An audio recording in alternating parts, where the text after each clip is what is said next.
And good morning, 16 minutes after 7 o'clock on this Tuesday morning. Joining us in studio is Dr. Mark Andrews from Roswell Medical Clinic. How are you doing this morning, sir? I'm fantastic. How are you? Doing great, doing great. Second day of the rest of all of our lives, and the last day without Mixmaster Mike Winters. So let's talk for a second about Roswell Medical Clinic. You guys, you do things a little bit differently at Roswell Medical Clinic. I've heard a lot of in some of your ads that we've run here. And in a lot of talk about Roswell Medical, the word functional medicine gets used. So what exactly is functional medicine? I kind of always thought medicine in general was functional. Yeah, I think we would hope. Right. I think a lot of times it's pretty dysfunctional. Fair enough. So I think maybe I was thinking of the word competent. I think that's what we hope for. Very good question. Functional medicine in a couple words is root cause medicine. I'm at our clinic, we've got 4 providers, Bracy, Tanya, Jennifer, and myself. Okay. We can take care of everybody of all ages, women's health care, men, kids, etc. But we come at it from a different standpoint. I want to know the root cause of your disease. I'll diagnose it. That's fine. Okay. Typically, all that you do when you go to the doctor is they diagnose your illness. You had a heart attack. They give you a pill. Right. And you're on your way. Uh-huh. I want to know what caused it. I want you to know what caused it. Because if you don't know what caused it, you can't reverse it. And that's what we really specialize in is how do we reverse the illness that you have? So basically you work almost like a mystery author. You start with the end point and then you work your way back and find that path. And so everything from genetics, I'm assuming, to just improper diet and exercise, things like that are contributing factors, but also more in-depth research. Yeah, absolutely. I'll sometimes tell the story. Normally when you go to your doctor, the patient's job is to whine about something. Like, I have acid in my tummy and it comes up my throat and it burns and I don't like that. Right. And then the doctor's job is to give you a pill and say... I like how you have assigned the patient a voice. Yeah. I get that in everybody's head. That's what sales sounds like to me, by the way. So the doctor's job is to tell you exactly what you just told them, but use a little Latin so it sounds more professional and less whiny. Sure. So I say, oh, well, that's gastroesophageal reflux disease. Here's your pill. Now, I'm probably not supposed to take the time to explain to you that pill will block the absorption of every vitamin known to mankind, and you now will most assuredly die early of heart attack, strokes, cancer, kidney failure, and Alzheimer's. So what now? Yes. And in functional medicine, my job is to say, well, you might need the little purple pill for a few weeks so you don't have a gastric ulcer that ruptures and kills you, but let's talk about how you got this problem and what are you going to do to reverse that problem. Okay. So you're not on potentially dangerous medicine for the rest of your life. Right. That particular pill I referred to, when it came out, doctors were only allowed to give it for 2 weeks because it was that dangerous. Yeah. Well, and the other thing is, when they say medicine is a practice, it's because everyone is still learning. I mean, 3-4 years ago, I was taking Zantac 150s, 3 times a week, and then everybody, by the way, that little pill you're taking, it's going to give you all the cancers. So you might want to not take that. If you could reverse taking that for the last 5 years, that'd be great. Yeah. So yeah, it's everybody's learning. It's a process. So it absolutely is. One of the other things that I just love, and I'll be honest, I was in medicine for a lot of years before I realized that I never would ask the patient when I saw him, so how are you today? Because you didn't really want to know the answer. Sure. Why else are they at the doctor's office? Now it's completely different. I love to ask that question because people come back with, I'm better than I've ever been. And we have the ability now, if you know how to interpret the labs, to be able to predict what's going to happen to you in the future if you keep doing what you're doing. Sure. And then I can teach you how to make sure that your future is very, very, very different. So, for example, if you go to the doctor and they say your B12 is low, take a pill, right? I'll explain to the patient why your B12 is low. What happened to make your B12 low? And I'll meet them back next week and they get another B12 shot and I'll quiz them. So why was your B12 low? They forgot. But that's okay because their B12 is so low, their brain has been shrinking for the last 6 months. So we just keep at it until they know why their B12 is low. Taking pills is going to help get it up, but that wasn't why it was low. But it could be something as simple as maybe, and this is, I'm super simplifying things, but you're not getting enough leafy greens. Something along those lines. You're not getting enough of a certain type of food because you're nutrient deficient. Good thought, and that's what I would have told people back when I owned and ran 2 vegan health clinics. Okay. And I realized I drank the Kool-Aid and believed the lies, and I've had more than my fair share of the green barley grass too. What you find out is that it's actually a leaky gut issue typically, and it's because of a horrific combination in our world of lectins in food that are wonderful and yummy, and God meant for you to eat them. Sure. But when you are poisoned with Roundup, it causes havoc. And that is one of the leading causes of heart disease, arthritis, and all sorts of other inflammatory issues, including fibromyalgia, chronic fatigue, all sorts of things. So what you're trying to say here ultimately is that it's Monsanto's fault. I'm kidding. I'm totally kidding.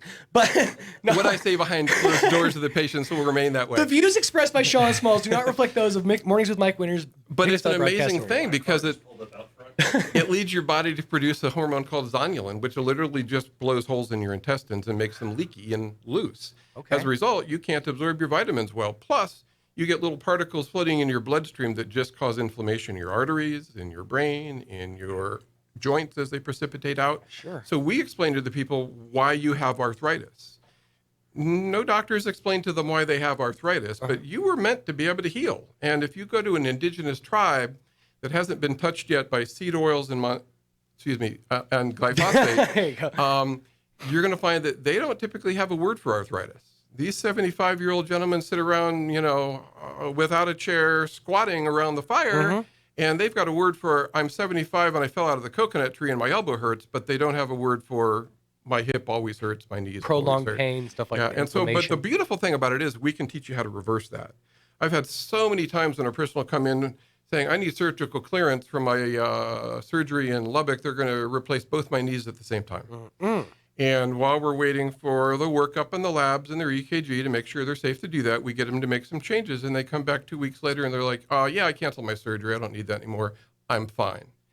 And so it's really been fun to see now when we actually understand what causes people to get sick, to be able to let them actually heal themselves. You're basically giving someone the keys to figuring out their own problems, and actually and basically you're kind of putting yourself out of business. You're making it to where people can heal themselves.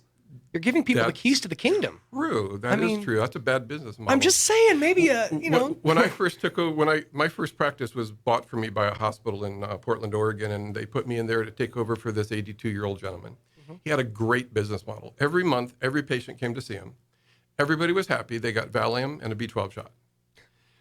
I got in there, and I had been trained that maybe Valium for everybody all day long wasn't the best practice. Sure. I had been trained too that nobody's really low in B12 that often. It's quite rare. So we started checking B12 levels, and you know what? None of the people in the practice actually had low B12 levels after we stopped their B12 shots. They were fine. We followed them for years. Nobody had B12 that was low. Now, in 2022, I would say that probably 1 out of 4 has a dangerously low B12 level. And part of the problem is that their doctors won't know that because we have crazy ranges on those little labs that you think of as normal. It might say 211 to 911. Well, 210 is when you can't make a red blood cell any longer and you're going to have pernicious anemia and somebody might notice. But at 400, your brain is shrinking, your nerves are demyelinating, and it's going to have an incredible impact on your life. Sure. So that's one of the beautiful things we get to do is we pay a lot more attention to exactly, are we optimizing you? That's the other beautiful thing about functional medicine. Right. I'm shooting for optimization. I want the patient to come tell me, I haven't felt this good in 20 years. Not just, the pill makes me feel a little bit better. You're building better people, basically. Yeah, absolutely. That's an awesome way to look at medicine. It's definitely a different way to look at things. Yeah. All right, so let's talk about the big ugly C word. I've used the joke BC versus AD, meaning before COVID versus after disease, and COVID-19 definitely had an effect not only on the way people looked at our fellow man, but also the way we look at our physician, the way we look at our hospitals, our facilities. What's it been like from your perspective over the last 2.5 or so years? It's been maybe one of the more encouraging times to be a physician because you see what it means to folks when you step up and you're willing to do whatever it takes to get them well. Sure. So we've been open the whole time. We've been seeing patients in person that whole time. Obviously, most people are back to that, but we were open the entire time, and it was a blessing to be able to be there for people. We have a hyperbaric chamber. We were pulling out all the stops to get people through. So you were seeing folks in person when everyone else was doing the telehealth thing. Yes, to a large degree, yes. Sure. Everybody else came back on board after a while. Since COVID, life has changed.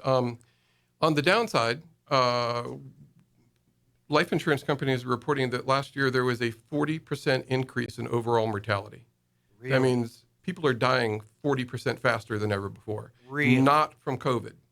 So something very significant has changed. I'm sure there are quite a number of things. We won't go into why I think that 40% jump happened, but part of it is, we know, yet to come, and that is that a lot of the major labs are reporting that the positivity rates of their pathology results are going through the roof. At times, as much as 20-fold increase in breast cancer biopsies turning out positive for cancer, cervical cancer, viral cultures turning out positive 20 times faster than normal. So apparently, something around that COVID epidemic has led to some immune system issues. And this is a really important time because we're really upping our game in terms of diagnosing, preventing, and doing health maintenance. Because Sure. I don't want to see my patients down the road finding out that breast cancer they thought they beat is actually reoccurring. Do you think that and this is something I kind of saw on and I'm using the quotey fingers here, layman's level, is, folks basically putting every other ailment, every other issue in their lives, their high blood pressure, their anything, on several back burners, just because the focus on everything was, is it COVID? If it's not COVID, you're fine. Yes, and that was just horrific because, honestly, nobody died of the virus. If you ever had to do an autopsy on somebody who died of COVID, Sure. there weren't really any viruses left in them at that point. It was their immune system going crazy and attacking their tissues that was the problem. And yet, American medicine and the government didn't point people in that direction. Right. And there was a ton that could be done. We know that the biggest risk factors were ultimately, and they'll tell you things like high blood pressure, obesity, diabetes. Those are all the same thing. That's insulin resistance. It drives all of those. And that's how we reverse all of those, is we fix your insulin resistance issue. The other part of it was low vitamin D3, because 97% of people who died of COVID were 30 and below. You should be 60 to 80. Yeah. When I came to Roswell and we started checking everybody every 3 months about 8 years ago, I was shocked because my migrant laborers who are out in the field from sun up till sundown had the lowest vitamin D levels I've ever seen. And if you get on Dr. Google and ask why do people have low vitamin D, every idiot with a keyboard is going to tell you it's because they're using too much sunblock or they're not in the sun enough. Sure. Well, that wasn't true of these guys. Right. No sunblock and they're in the sun all day long. Of course. Turns out Roundup blocks and poisons your body's ability to convert cholesterol to vitamin D. And so that was a huge predictor. Well, I can tell you that knowing we check everybody, most people in this town are horrifically low because most of our food is sprayed with Roundup. Sure. And yet we'll find that once they go organic after about 3 years, they don't need vitamin D supplements any longer because they'll just pop back up into the optimum end of the range. So that's the bad things that have happened since COVID is mortality rates increased. People have kind of quit going to the doctor when really we need to up our game to make sure that we're on top of things. There have been some good things. Number one, some incredible weight loss medicines have come out. I've heard about a couple of interesting that people are talking about the miracle pills. There is a problem. Insurance doesn't want to pay for those. Oh. And so normally if I sent you off to the pharmacy and your insurance didn't cover it, it's $800 a month. Wow. We've got a source out of Tel Aviv at $20 a week. Okay. Almost everybody can afford that. Sure. And then the other thing is you were lied to. I'll tell the new patients, almost everything you think you know about nutrition is wrong. One of the biggest lies that people are told is calorie math. Oh, right. If you'll cut your calories by 400 a day and then you exercise 200 more on top of that, you get to subtract a total of 600, then you can multiply in X number of days, you'll lose X number of pounds, wham, bam. It doesn't happen that way after the first couple of diets when you're young. You were designed to make sure that if there's a famine out there, and who's going to quit eating unless there's a famine? Right. Your body's going to slow down your metabolism. Your epigenetics kick in and your body does everything it can to turn every morsel of food into fat. And so we find that the less and less and less you eat and the more and more you exercise, the lower you drive your metabolism and you spend the rest of your life getting fatter and fatter and fatter. So it's really been fun because over the last couple of years, I spend a lot of my time trying to get my patients to eat more. And it is so exciting for them when we get them to eat more of the right things. More calories. I don't mean you just eat 20 pounds of vegetables a day. I mean, we get you eating more of the right kind of calories and you start dropping weight when people hadn't in a long, long time. There's a big split amongst a lot of physicians, and I know a lot of it's because a lot of physicians are getting, their back pockets filled by, other companies. There's a big split when it comes to say, for example, the ketogenic thing. A lot of people are like keto, it's going to kill your gut biome. It's going to, it's going to wreck your gut health. But I've talked to a lot of people who have seen amazing it's results miraculous. from it. Yeah. So, And it's so counterintuitive. It is. In a sense, it's not. Once you understand it, it's not. Oh, absolutely. It's absolutely amazing. It's counterintuitive to the American way of thinking. Designed. Right. First of all, any diet where you might lose weight, I don't care if you're starving yourself. I don't care if it's a 5 Twinkie a day diet. I tried that. I ate them all by 10 a.m. And then I went off the diet. Right. I tried the 5 Snicker a day diet because that's only, about 1,200 I don't know. calories a day. I've been having the milkshake for breakfast, the milkshake for lunch, and a sensible they're special milkshakes. Oh, I was getting mine from Whataburger. My bad. So the bottom line, though, is any diet where you lose weight, you produce ketones because ketones are the breakdown product of fat cells. So if you're burning fat, you will be in ketosis. I don't care what diet it is, whether you're vegan or you're, eating, 5 pounds of meat a day. Sure. The question is it a smart ketogenic diet or a probably maybe dumb ketogenic diet? Right. We're going to train folks how to do it in a way that's really, really smart. A lot of people think it's cost prohibitive to do it the smart way. It really is not. I mean, there are gradations, absolutely. If I'm a billionaire, if I'm Elon Musk, I'm going to have grass-fed, grass-finished, organic, massaged by magical unicorns. Sure, absolutely. Ground beef. Yeah, they have that now. Anybody else, organic would be awesome. If that's not in the wheelhouse, anytime you eat meat, it was at least grass-fed for 2 years before they put it in the feedlot. Sure. And it's going to be higher in omega-3s than chicken, turkey, or pig are going to be because they all grew up in a metal warehouse fed GMO corn sprayed with Roundup. And it's always better than a Twinkie. Right. I think they're off the market, so I'm probably not going to get in trouble. Anyway, but yeah, we'll train people how to do it the smartest way possible. Sure. You kind of tapped on something there. And this was something I just kind of like dipped a toe into when I was at the tail end of my keto, which is omega-3s versus omega-6s and how chicken has a lot more omega-6s. And that's people don't really necessarily understand how fatty acids work, I think. Right. And to our detriment, because we have a new test that we do called the pulse test. It has nothing to do with the pulse at your wrist. It's an acronym. Basically, it's a test that follows a bunch of inflammatory markers. And those markers are screaming, help me, for the love of God, help me. I'm an artery and I'm inflamed and I'm about to die. Right. And that allows us to tell you, based on your age, you only should have a 2.3% chance of having a heart attack in the next 5 years. But in reality, for you, it's 29% because your arteries are screaming that they're inflamed. Right. That gives us numbers we can follow, and it's pretty powerful. So when you start to make changes, you'll see results right away. Brings me back to your question. Why do we have heart disease? Do you know that the first known ever medically supervised heart attack was in 1914? Really? Humans didn't get heart attacks prior to that. When you go back, you have to go all the way to Egypt during the Fertile Crescent era to find heart attacks. Wow. It's in the rich Egyptians, and they loved seed oils. They had slaves to grind seeds into seed oils, and for them it was a delicacy.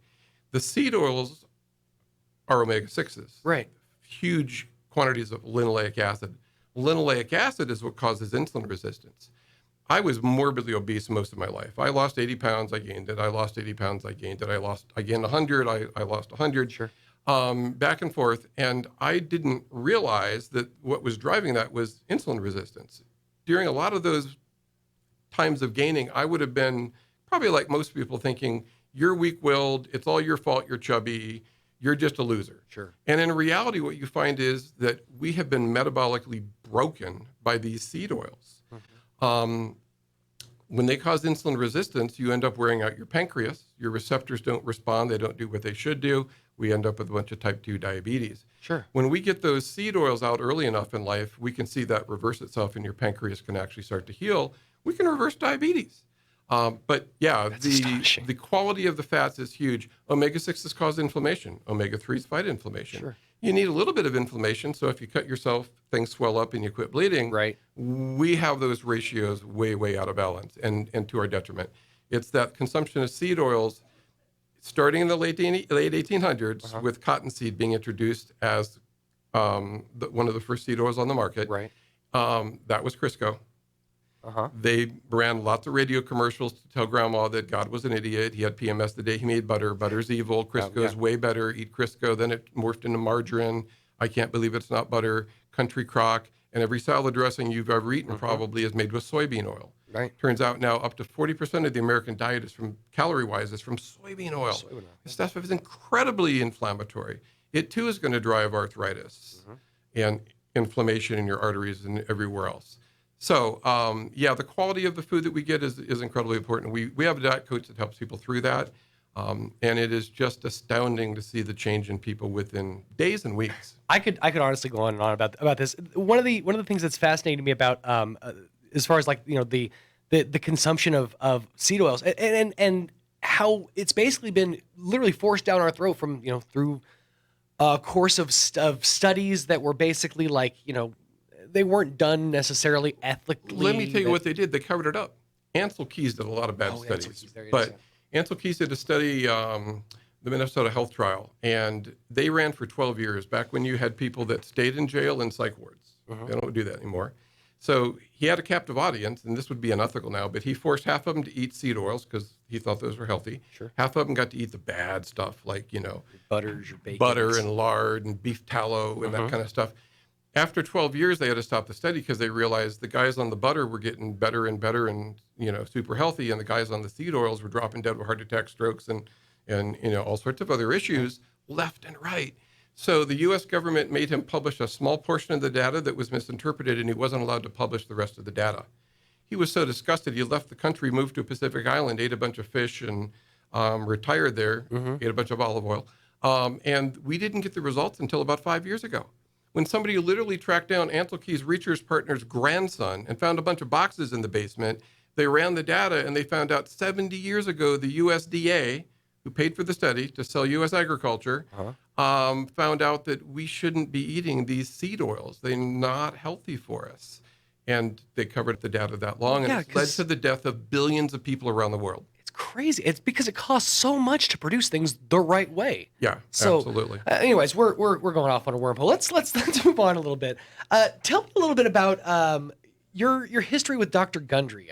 So a lot of people, if they're on Facebook, have probably seen Dr. Gundry's little infomercials, and he's all over social media. But I'm sure when you've been the leading cardiothoracic surgeon in the world, and you quit ripping out people's hearts to teach them how to reverse their heart disease, you got to make up your income somehow. Sure. So he's got great infomercials.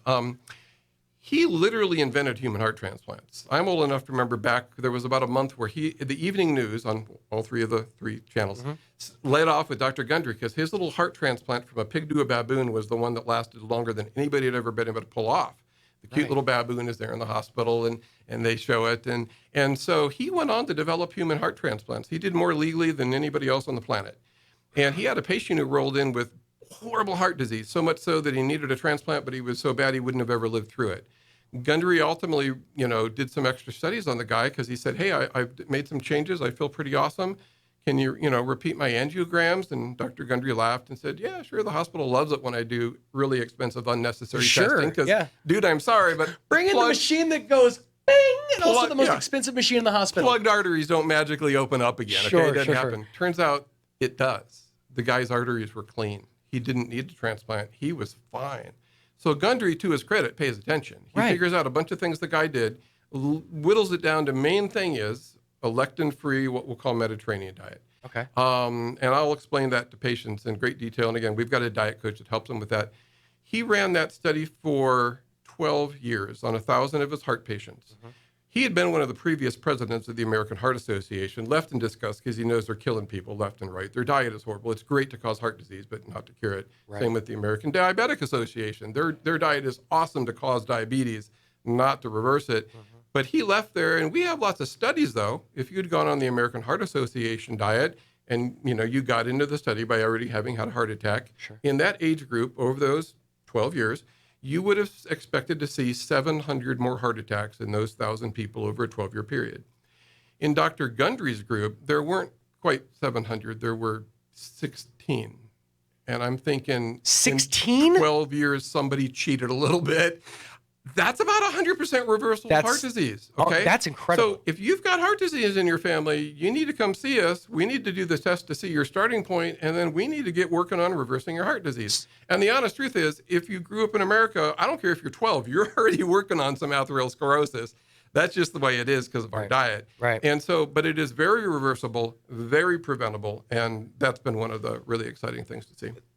I gotta figure out how to get my daughter eating salmon. Dad, gummit. See, Well, problem is, and no, I'm sitting here thinking, yeah, 'cause everything you're saying is everything my daughter eats, the pizzas, the McDonald's, and all that. It's the only stuff because my daughter's on the spectrum. She's very food averse, mhm. and it's been a years long It struggle. For the is. last 7 years, we've dealt with her food aversion, and so I've been trying to get her to try new things. I don't think I've ever tried fish, but the more I think about the Mediterranean diet, I Well, feel like I that's got to jump in maybe and say the something. problem is we've polluted our oceans.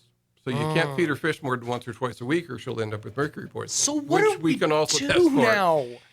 Um, Let me pause and go back to what I Sorry, should have said I'm a little getting off bit topic. earlier. And one of the other things about functional medicine that's awesome is we take time to listen to people. Right.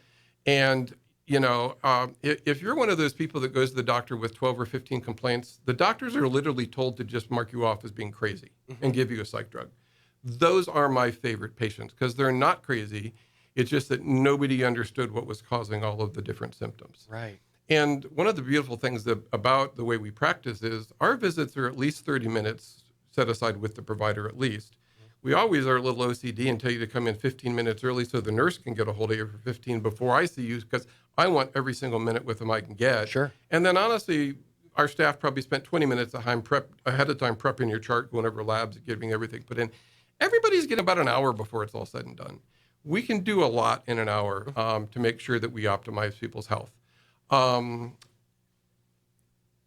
and find out things like I've started eating salmon 10 times a week because I wanted to be healthy and stop that before we end up with mercury poisoning. Because I'm sitting here thinking, okay, the Mediterranean diet. I've heard you mention it a couple of times. It's one of the ones that I was kind of looking into after post keto because it felt like the most I don't know versatile. Plus, I got to drink wine. I mean, there's Yeah, benefits. and that's where Dr. Gundry gets away with calling it a lectin-free Mediterranean diet because interestingly, when Ansel Keys is one of the first folks who wrote about that Mediterranean diet, he did a lot of dumb things. Sure. But he went to an island in the Mediterranean where the people were known to be healthy, and he studied them for a month. The problem was he didn't take into account that they had starved to death practically during World War II. And that tended to prolong their life a little bit, number one. There was a blockade and they just didn't get much food delivered. So they ate lamb and they grew their own vegetables and they ate their cows and they milked their sheep and they got through just fine. Sure. Number one. Number two, he showed up during Lent. They were very observant. So they weren't eating any red meat the entire month, as it turns out. So he thought that they were healthy because they didn't eat red meat. Well, there were sheep all over the place. They clearly, and cows, they were eating red meat usually. And so he came up with his version of the Mediterranean diet. They didn't typically eat a lot of pasta. They lived on an island. They couldn't grow pasta, Right. and wheat and such. And yet they were importing it just for Lent. So we got very confused about what this healthy Mediterranean diet was. Okay. If you remove the lectins, you remove a lot of those inflammatory foods. And yes, then at that point, we can call it a lectin-free Mediterranean diet. It isn't going to be probably a bunch of wine and pasta. Part of the reason why maybe the wine becomes an issue is, man, when we do lab tests, we find that most people are on their way to cirrhosis. Scientists are saying by 2030, we're going to have an epidemic of cirrhosis in this country. Really? Not necessarily from alcohol, but because fructose goes through the same pathway as alcohol. Sure. Your juicy juice, you feed your kids, the sugared sodas are doing the exact same damage to your liver as the alcohol pretty much. A lot of folks wouldn't give their kid a 6-pack of Bud to drink during the day, but Right. No, they'll we say give that till them after dark. the equivalent in that of orange juice and apple Right, juice right. and sodas by the time it's all over. And so when we are checking these 12-year-old kids, we're finding they're pre-diabetic and they're already on their way to cirrhosis. Now, if it's alcoholic cirrhosis, we call it that. That sounds, judgmental. Sure. If it's not from alcohol, it was just from a bunch of orange juice, and we call it non-alcoholic fatty steatorrhea. Doesn't sound nearly as, bad, but Right. it's the exact same process. That's another reason, again, we want people getting checked because we can catch that early, we can reverse all that, and just dramatically change the outcome. Let's talk for a second about BioT. I hear it in the ads. I had to look it up to know how to pronounce it when I did the commercial. Okay. What is BioT exactly? So it is a bioidentical hormone replacement. Now, when I Okay. first started medicine, I was supposed to give hormones to everybody, women. It's going to make them live longer, better bones, less heart attacks, less strokes. Sure. Oops! Turned out medicine was wrong. It killed hundreds of millions of people around the world because in our arrogance, we think synthetics are better than natural things. Right. So we developed a horrific synthetic called Prempro, and that Provera was a very, very bad lookalike molecule to a progesterone. we killed a lot of people. And if you go to most doctors or OB-GYNs and you say, I want hormone replacement, they're going to say, no, it's evil, it's going to kill you. And they're right, because the way they did it, the way we did it, it was evil and it killed a lot of people. Right. On the other hand, not all the Europeans bought into that. And so we have great studies out of Europe showing that the people who did the bioidentical hormones at real good levels ended up having way less heart attacks, less strokes, less Alzheimer's, better brain function, better muscle mass, better bone retention, less inflammation, better mood, better libido, just everything. You don't want to age poorly. You age a lot better if we can optimize your hormone levels. Sure. And so, there are two good ways to get bioidenticals. We're able to do both of those. BioT is definitely the Cadillac. It's a beautiful delivery system. You pick up a little bit with every heartbeat. And typically, people will come back and tell me, I haven't felt this good in 10, 20 years. Really? So so you would recommend it to pretty much anybody who's dealing with inflammation, who's dealing with issues like that, or just anybody who's getting a little older? Everybody needs to come and get their hormones checked. And a lot of people won't check the right hormones. You got to get that done right, especially on hormones, thyroid. Right. Most physicians aren't going to check the right thyroid hormones. And, you may be horrifically hypothyroid really, and they're going to pat you on the head and say, you're fine. It's all in your head. But sure. You get the hormones checked, and then we'll find out. I have a young man who's 20 years old. His testosterone level was 160. That's horrific. We find that men do the best between 900 and 1200. He felt terrible at 160. I had another young man who was so agoraphobic, he wouldn't leave the house. He was depressed. He was suicidal. Right. His hormone level, his testosterone is about 150. When we put BioT pellets in him, it saved his life. Absolutely. His energy levels are up. His brain function is up. He's leaving the house. He's got a job. He's employed. That's fantastic. His life is not going to be another 50 years of living hell if he didn't commit suicide. Right. So life is too short to be tired. I fix tired. Life is too short to be sad, anxious, any of that. We want to optimize people. We want them to enjoy life. And we have answers that I didn't have at my disposal more than 8 years ago. This functional medicine thing sounded better and better the more I hear about it. Now you've been doing this for a long time, for 3-4 decades. I ask doctors this all the time because they always have the best stories. I say that I used to watch Scrubs, and doctors have the best stories. What's the craziest thing you've seen over the past 3 decades? We'll call it. Wow, the craziest thing. I had no warning on that question. I think ultimately the craziest thing to me, I was young and naive. I thought I could trust everything they taught me in medical school. I could trust every lab test. There was a day in medical school where they looked at us and said, half of what we teach you is going to be wrong. We're just not sure which half. Right. And for the next 20 years, I didn't really think that turned out to be true. And then all of a sudden I found out, oh my goodness, it is true. And if your doctor hasn't figured out which half was wrong, heaven help us. Sure. For an example, everybody's told high cholesterol is bad. Right. In the patients I'm, really worrying about cholesterol, that's an absolute lie. Your doctor should know that's a lie. If you're a woman over 55 or a man over 65, every major study has always shown that the higher the cholesterol level, the longer you live. If we're talking total cholesterol. Mm-hmm. If you want to press your doctor, tell them, well, according to Framingham and the Women's Health Initiative study, I'm told that a high total cholesterol actually will make me live longer, assuming you're in that age group. See what they say. If they don't know that, you got a problem. Then doctors like to say, oh, it's the LDL, that's the bad cholesterol. Right. I don't know that we don't have time to go into why that's not necessarily true, but it's horrifically not true a lot of the time. Sure. And in fact, we can do studies on comparing a 70-year-old to a 70-year-old, and I'll tell you that the ones with the higher LDL count in all the studies end up living longer. So there are drivers behind some of the things that happen that get doctors confused. Uh-huh. There's also a lot of money to be made by putting everybody on a statin drug. And statins can be helpful at certain times. Not saying they're not, but that isn't the cure. We've got to figure out what was that trigger that led you down that path, and then we can reverse that. You can't just it's not just as simple as take this and call me in the morning. It's let's figure out what got us to this point in the first place, and then we can start unraveling the ball of knots. Absolutely, real life change takes work. That's why I love that I get to spend 30 to 60 minutes with people.